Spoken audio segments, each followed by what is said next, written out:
हो सकता है आपको आंधी, तूफान, भूख, प्यास, लड़ाई झगड़े, यहाँ तक कि खूंखार जानवरों से भी डर नहीं लगता है। But I am quite sure एक चीज़ है जिससे डर ना भी लगे तो थोड़ी घबराहट तो आपको होती है। What is that? Stay tuned.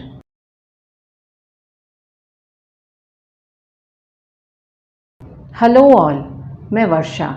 आज हम बात करते हैं एक ऐसे डर की जो हम में से प्राय सभी को रहता है।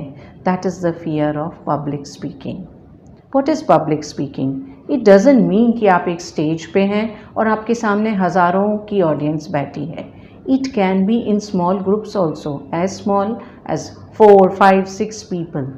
हो सकता है आपको अपनी क्लास में एक आंसर देना है, दोस्तों के बीच में कुछ कहना है, या फिर मीटिंग में अपना पॉइंट रखना है। That also is public speaking.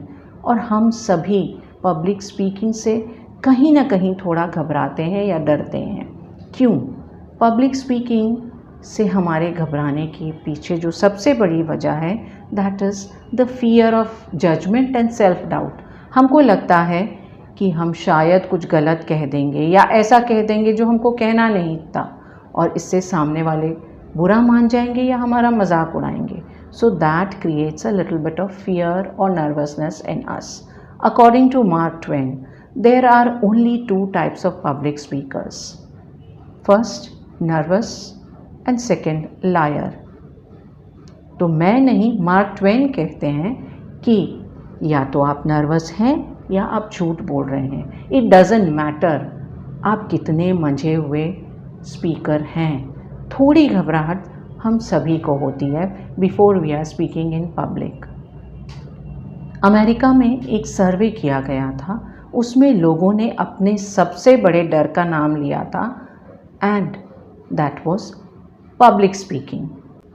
आज कुछ ऐसे सीक्रेट हमारी नर्वसनेस के बारे में हम जानते हैं जिनसे हमारी पब्लिक स्पीकिंग थोड़ी सी इजी हो जाएगी। First, we don't look as nervous as we feel.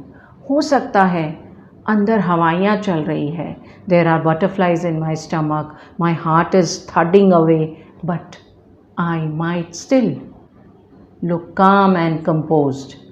और ये आप चेक करके भी देख सकते हैं, अगर किसी ऐसे टाइम का वीडियो आपके पास हो जब आप बहुत नर्वस फील कर रहे थे अपनी बात कहते हुए, just see yourself, you are looking calm. So use it to your benefit. Second, nervous होने से आप अच्छी प्रेजेंटेशन या अच्छा स्पीच नहीं दे सकेंगे, इसका कोई कनेक्शन नहीं है। क्योंकि नर्वस हों या एक्साइटेड हों आप, there is only one hormone that is secreted, that is cortisol. चाहे आप स्ट्रेस में हैं चाहे एक्साइटमेंट में हैं, cortisol is what is released in your bloodstream. तो इसको हम अपने बेनिफिट के लिए यूज़ कर सकते हैं, कंट्रोल कर सकते हैं अपनी नर्वसनेस को, and we can try to convert it into excitement. कुछ टिप्स ऐसी हैं जिनको हम यूज़ कर सकते हैं पब्लिक स्पीकिंग करते वक्त, जो हमारी पब्लिक स्पीकिंग को थोड़ा सा कंफर्टेबल बना देंगी। First, practice practice practice practice. इसका मुकाबला कोई नहीं कर सकता। तो प्रैक्टिस का क्या यही मतलब है आपके सामने हर समय बड़ी सी ऑडियंस हो? No, you can practice in front of your mirror, in front of your phone's camera also. The moment you are making eye contact, your brain gets the message कि आप पब्लिक के सामने बोल रहे हो। It doesn't matter वो एक है 100 है, ऑडियंस में से भी आप सिर्फ एक ही के साथ आई कांटेक्ट रख सकते हैं। So if you practice practice and practice, जब आप सच में पब्लिक स्पीकिंग कर रहे होंगे, for your brain it will be just one more time. So practice as much as you can. Second, know your audience. चाहे आप छोटे ग्रुप में कुछ कहने जा रहे हो, चाहे एक बड़ी ऑडियंस को स्पीच देने जा रहे हो, अगर आप अपनी ऑडियंस को जानते हैं, इट इज़ रियली हेल्पफुल, क्योंकि आप अपने मैसेज को उनके हिसाब से बना सकते हैं। उनका लेवल ऑफ इंफॉर्मेशन, उनके लाइक्स डिसलाइक्स के हिसाब से आप अपने मैसेज की ड्राफ्टिंग कर सकते हैं। और इससे ऑडियंस आपसे ज़्यादा कनेक्ट होगी and it will automatically make you a better speaker. कई बार ऐसा होता है कि हम ऑडियंस के बारे में उतनी डिटेल्ड इन्फॉर्मेशन नहीं रख सकते, ये स्पेशली जब हम नए लोगों में अपनी बात कह रहे होते हैं या बड़े ग्रुप में कह रहे होते हैं।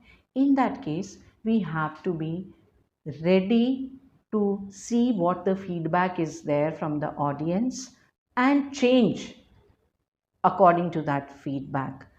जैसे किसी नए ग्रुप में अगर हम अपनी बात कहें और उन लोगों की बॉडी लैंग्वेज से या फिर अपने ऑडियंस की बॉडी लैंग्वेज से पता चले that our messages are not being accepted as easily और as readily, then we should be ready to change our tone of the message वही रहेगा, तरीका थोड़ा हो सकता है बदलना पड़े हमको। So we have to be ready with that. एक ऐसे ग्रुप में जो यंगस्टर्स का है, मैं जा कर के बहुत सीरियस बातें नहीं कर सकती, और या फिर एक ऐसा ग्रुप जो बहुत सीरियस है, you can not crack jokes all the time.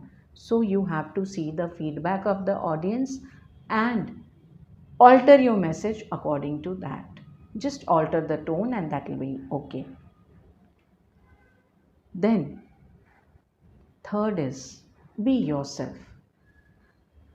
आप जितना खुद की तरह ही रहेंगे, आपको उतना कम स्ट्रेस होगा, because you are speaking naturally in the tone that you speak, the way you are, the things that you can connect to, the values that you are aligned to. So be true to yourself, and this can be felt by the people who are listening to you. इसके साथ जब आप उनके साथ connect कर रहे हैं, थोड़ा ह्यूमर, थोड़ी स्टोरीज रखें। Humour makes everybody relaxed, they feel light. और स्टोरीज तो ऐसा है, इंफॉर्मेशन अगर जल्दी से लेनी हो, you give it in the form of stories, और बहुत ज़्यादा टाइम तक के लिए आप रिटेन करके रख सकते हैं।